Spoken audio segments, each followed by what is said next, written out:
Shalom, my name is Hubert. I'm the disciple of my spiritual parents, Vincent He and Pastor Louis. I accepted Christ when I was the age of 12. Since then, I had been actively participating in many church activities, evangelical and outreaches. I love sharing gospel with people and was very bold until people made fun of me.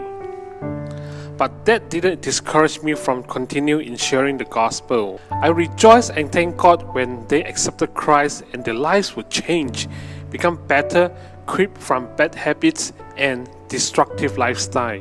Later, I furthered my study in the US. Once the pastor said to me, majority of the world leaders have one same common ground, which is they all go to college. If you preach to these people, and they accepted Christ, the world will not be the same. This ignited my passion to evangelize college students. I wanted to serve God, to labor for bringing salvation to people, to be fisher of men. After graduating from university, I started to build my career. I focused on climbing the corporate ladder, hoping to earn a good living with big car, big house, to build my family with wife and children. For my entire 20 years in the marketplace, I finally reached the highest peak of my career 8 years ago, when I was earning 5-figure salary with bonuses close to 6 figures at the same time. This pursuit blinded my spiritual eyes. I couldn't see God properly. In those years, I was just a regular churchgoer, attending Sunday services, cell groups, and church events. But deep in my heart, I kept ignoring the inner voice that reminds me of my true calling. Serving God to be the fisher of men is no longer in my bucket list. I had walked far apart from God. My relationship with Abba Father was very, very distant. Though I was distant away from God, but God never gave up on me. Then in the year of 2020, my career went rock bottom when the COVID hit the world. I was forced to resign. It was one of the hardest times in my life. I worried about my source of income to support my family. Car and housing loans were yet to be settled. I lost direction of my life as I had been putting focus on my career for a long time. I sent more than 20 job applications, but none of them has come back with good news. I was hopeless and despair, worried of my financial income, and which it distressed me. I had weeks of sleepless nights. I prayed and cried out to God for immediate opening of my new career. I prayed for strength to overcome my fear of losing my financial capability. God kept revealing to me the same verses in Matthew chapter 4 verse 19 to 20.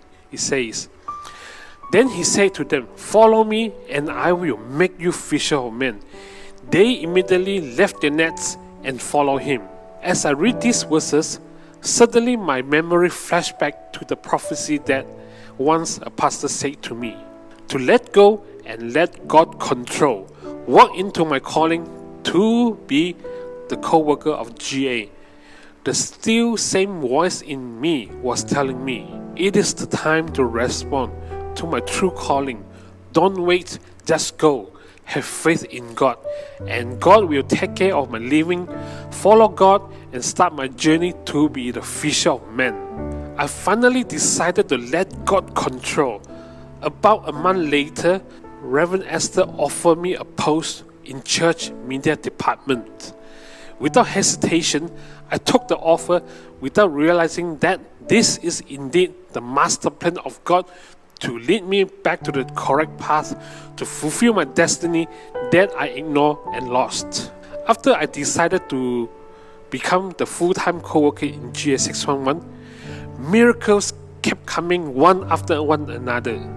First, I was able to settle the car loan completely with a blessing from my mother. At the same time, the bank also gave me further discount for the full settlement. Few months later, I have decided to sell my car to look for a second-hand car to minimize my financial commitment.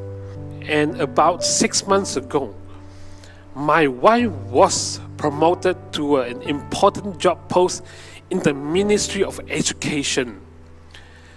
Through 611 Training Institute, I have grown to be more mature. I have found my true being and my true personalities. No longer I withhold myself, and I'm able to communicate openly, genuinely with the people. It helped my relationship with my wife. We have become more loving, and we are able to share more openly with each other. Not only that, my relationship with my cell members has also improved. Not long after this, I was ordained as a cell leader after 15 long years in GA. Last but not least, even though I left my job in marketplace, yet I still involved in the work that I love, that is media. At the same time, I am on track on the vision God gave me to serve the young people in iGen. I'm grateful that He brought me back to this journey of grace. I'm walking my destiny to become the fisher of men. All glory to our Abba Father.